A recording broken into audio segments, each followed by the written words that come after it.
पत्रकार साथियों का private school welfare association Haryana की तरफ से अभिनंदन, स्वागत। एक पिछले दिनों केंद्र सरकार का एक फैसला आया था एकेडमीज के खिलाफ कि पूरे देश में स्कूल टाइम में एकेडमी नहीं चल पाएंगी। हरियाणा सरकार ने भी एक कमेटी बना के और उस फैसले को लागू किया कि स्कूल टाइम में स्कूल गोइंग बच्चा स्कूल में जाए, क्योंकि सरकार की सोच है कि बच्चे का सर्वांगीण विकास हो और सर्वांगीण विकास बच्चे का स्कूल में हो सकता है, एक बंद कमरे में कभी नहीं हो सकता। जब सरकार और डिपार्टमेंट स्कूल को मान्यता देते हैं तो हर प्रकार की चीज़ देखते हैं, बच्चों की सुविधा देखते हैं, बच्चों के लिए ठीक पानी की व्यवस्था हो, ठीक हवा के कमरों में हवादार कमरे हों, कमरे में 2 दरवाजे हों, टॉयलेट बाथरूम ठीक हों।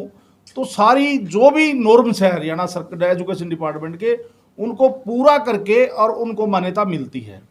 हमने पिछले 3 साल से मांग उठाई कि ये जो एकेडमी है ये बच्चों के ज़िंदगी को अंधकार में डाल रहे हैं। ये तरह तरह के प्रलोभन देकर, तरह तरह के झूठे समझबाग दिखाकर अभिभावकों को, और अभिभावक भी भेड़ चाल जैसे होती है कि उसका बच्चा एकेडमी में जा रहा है तो मेरे बच्चे को भी मैं एकेडमी में भेजूं, इस प्रकार की सोच को लेके और ये एकेडमी पनपने लगी। और उसका रिजल्ट आप पत्रकार साथियों को पता है कि कोटा जैसी जो घटनाएं हुई, पिछली साल भी 25 सुसाइड बच्चों को करना पड़ा।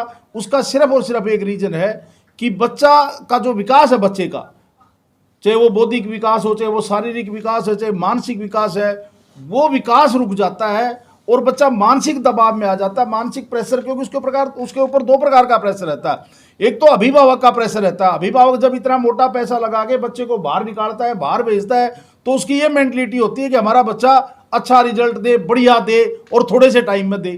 तो बच्चा उधर उन एकेडमी वालों का उसके ऊपर दबाव होता है, क्योंकि वो जो शिक्षा देने का उनका जिस प्रकार का तरीका है वो रट्टाफिकेशन है। वो बच्चे को रट्टा लगवाते हैं, और रट्टा किसी भी चीज़ का हम लगाएं वो ज़्यादा देर माइंड में नहीं रहता।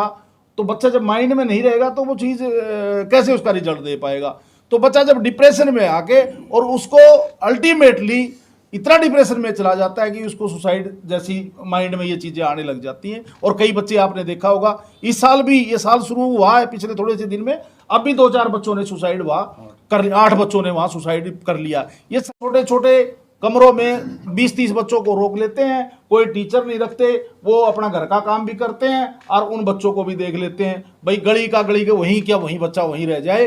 तो इस प्रकार के जो प्ले स्कूल हैं, डिपार्टमेंट कार्रवाई कर रहा है, नोटिस दे दिए गए हैं सबको। ये नोटिस की कॉपी मेरे पास है। जो इलीगल स्कूल प्ले स्कूल हैं उनकी ये जिला शिक्षा अधिकारी और ब्लॉक शिक्षा अधिकारी की तरफ से ये सूची जारी कर दी गई है। वो अपने ऑफिशियल तरीके से भी सूची को जारी करेंगे, परंतु ये नोटिस इनको सबको भेज दिए हैं कि आप 1 अप्रैल से बच्चों का दाखिला नहीं करेंगे।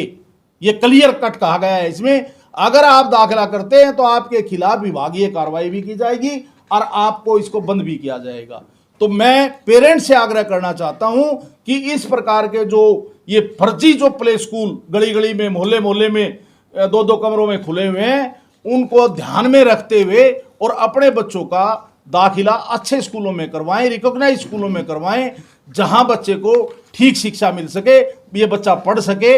ये मेरा आप लोगों के माध्यम से अभिभावकों से आग्रह है। ये भी हरियाणा सरकार ने 134A का हमारा 5 साल 6 साल से जो पैसा शुरू से पेंडिंग चला आ रहा है, तो मैं हरियाणा सरकार का आभार प्रकट करता हूं कि उन्होंने 34 करोड़ रुपया इन प्राइवेट स्कूलों का जो बकाया था, हमारी कोरोना काल में भी मांग थी कि ये पैसा दे दिया जाए तो इन स्कूलों में हम बच्चों के विकास के लिए उस पैसे को खर्च करें। वो पैसा सरकार ने रिलीज़ कर दिया है और वो ट्रेजरी से चला गया है। वो 2-4 दिन में प्राइवेट स्कूलों के अकाउंटों में वो पैसा आ जाएगा। तो ये सरकार का इसके लिए बहुत बहुत आभार प्रकट करते हैं, धन्यवाद करते हैं।